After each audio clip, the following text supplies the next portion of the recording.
Hello. तर आपल्या भावना तीव्र आहेत. पोलीस प्रशासनापर्यंत आपल्या भावना पोहोचल्या.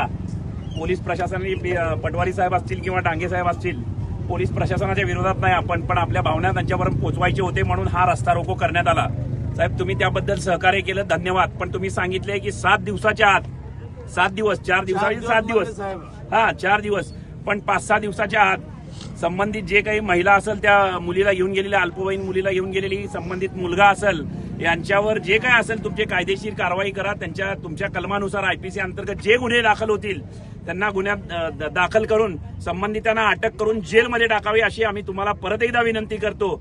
आणि याच ठिकाणी तुम्हाला सांगतो, जर साहेब 7-8 दिवसात हे काम जर नाही झालं तर यासह प्रहार पूर्ण जिल्ह्यातले लोक घेऊन एसपी ऑफिसवर मोर्चा काढल्याशिवाय राहणार नाही. धन्यवाद सर. सर्वजण मिळून ज्या अल्पवयीन मुलीला ज्या माणसांनी आणि त्याच्या साथीदारांनी पळून नेला, ऐकून घ्या रे, त्या संबंधित आरोपींना तात्काळ अटक करावी आणि त्यांच्यावर पोस्को अंतर्गत गुन्हा दाखल करावा या प्रमुख मागणीसाठी.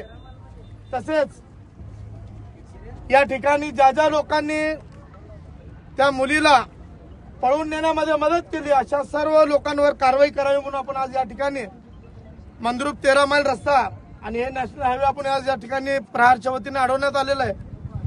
एकीकडे आपण बघता की ज्या पोलिसांनी त्या मुलीला मोठ्या शिताफीने पकडून आणली, पण हे दुर्दैव अजून एक गोष्ट आहे की ज्या आरोपीच्या विरोधात आम्ही या ठिकाणी तक्रार दिली त्या आरोपीला मात्र अजूनही अरेस्ट झाली नाहीये. हे दुःखाची बाब आहे मित्रांनो. तुम्ही बघा, अख्ख्या भारत देशामध्ये असं कधी घडलं नसेल तसा प्रकार हा मंद्रुप पोलीस स्टेशनच्या हद्दीमध्ये घडतोय. हे दुःखाने सांगावं लागत आहे. कारण या ठिकाणी आपण बघितलं की ज्या अल्पवयीन मुलीला एखाद्या मुलाने पळवून नेला म्हणून तक्रार दाखल झाली, तर नवीन एक महिला त्या मुलीला घेऊन येते पोलीस स्टेशनला आणि सांगते की 2 महिन्यापासून ही मुलगी माझ्याकडे आहे. मला सांगा, एखाद्या आई वडिलाची मुलीला ज्यावेळेस एखादी मुलगी कुठेतरी निघून गेली आणि ते अल्पवयीन आहे असं म्हटल्यानंतर एखाद्या मुलीला तसं ठेवून घेता येत नाही कायद्याने. तरी सुद्धा त्या बाईने गुन्हा केला, पण त्याच्यावर गुन्हा दाखल झाला नाही. मित्रांनो, आता पटवारी साहेब असतील, डांगे साहेब असतील, यांनी शब्द दिला की 4 दिवसामध्ये त्या संबंधित जे लोक असतील त्यांना कायदेशीर कारवाई करतो म्हणून. साहेब 4 नाही 8 दिवस देतो. 8 दिवसात संबंधित लोकांवर गुन्हे दाखल करा, अरेस्ट करा, नाहीतर 9व्या दिवशी जमीर शेख आणि हे सगळे लोक तुमच्या पोलीस स्टेशनला परत येणार. तेव्हा मात्र जाणार नाही साहेब. मग तुम्ही काट्यात तलवारी बंदुकासाठी तयार ठेवा, माराल पण घरी जाणार नाही. मी शब्द देतो साहेब तुम्हाला, आणि मी कसा माणूस तुम्ही विचारा. शब्द दिलं तर मी मरण, पण शब्द मोडणार नाही.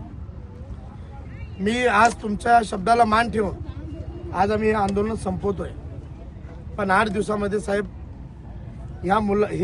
आपली मुलगी समजून कारवाई करा साहेब. उद्या भविष्यामध्ये मोठ्या अडचणीनं तोंड जाण्यापेक्षा कायदेशीर तुम्हाला साहेब सरकारने वर्दी दिलेली आहे, त्याचा सदुपयोग करा.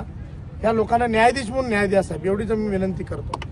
आणि येणाऱ्या काळामध्ये साहेब पोलिसांविरोधात आमचा कधी आजपर्यंत आम्ही आंदोलन केलं नाही. या प्रकरणामध्ये चुकीच्या दिशेने तपास चालू आहे म्हणून आम्हाला यावं लागलं, नाहीतर आम्ही आलो नसतो.